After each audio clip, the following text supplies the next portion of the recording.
O ministro dos Negócios Estrangeiros considerou, esta segunda-feira, que a União Europeia, (UE), ainda não está numa fase de avançar com proibição às importações de gás e petróleo da Rússia, por dependência energética de alguns Estados-membros, equacionando outras sanções.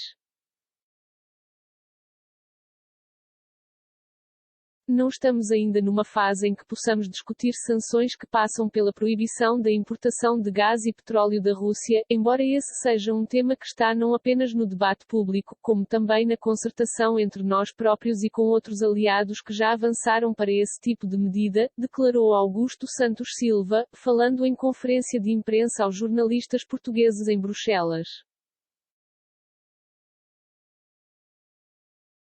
Em declarações no final de um Conselho de Ministros dos Negócios Estrangeiros e da Defesa, ao lado do ministro João Gomes Cravinho, o chefe da diplomacia portuguesa explicou que essas sanções eventuais, possíveis, não estão a ser preparadas, nomeadamente porque a situação dos Estados-membros é muito diferente no que diz respeito à exposição ao gás e ao petróleo da Rússia.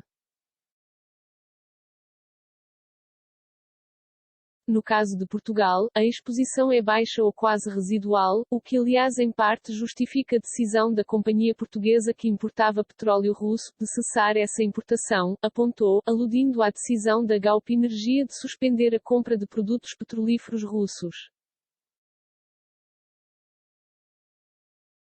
Como é próprio da UE, temos de ir construindo esquemas de sanções, como fazemos com o resto das decisões, encontrando a convergência necessária. Tendo em conta a diversidade das situações em que nos encontramos, vincou Augusto Santos Silva.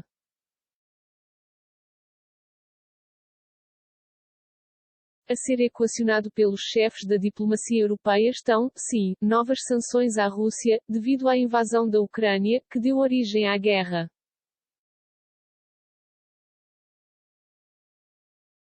Não sei se posso dizer um quinto ou um sexto pacote porque as sanções têm sido dinâmicas e têm acompanhado a própria evolução da guerra, que infelizmente vem no sentido negativo, referiu Augusto Santos Silva.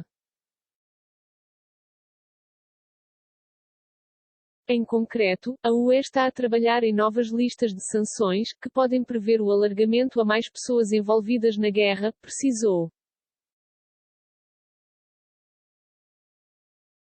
Porém, antes haverá uma análise sistemática para corrigir quaisquer lacunas por preencher em sanções já decididas, como por exemplo se nos pagamentos relativos às importações de combustível fóssil da Rússia, não haverá uma via de escape para fugir às medidas restritivas da UE, adiantou Augusto Santos Silva. As declarações surgem numa altura de intenso confronto armado na Ucrânia provocado pela invasão russa, e de tensões geopolíticas que têm vindo a afetar o mercado energético europeu, já que a UE importa 90% do gás que consome, sendo a Rússia responsável por cerca de 45% dessas importações, em níveis variáveis entre os Estados-membros. A Rússia é também responsável por cerca de 25% das importações de petróleo e 45% das importações de carvão da UE. Pub.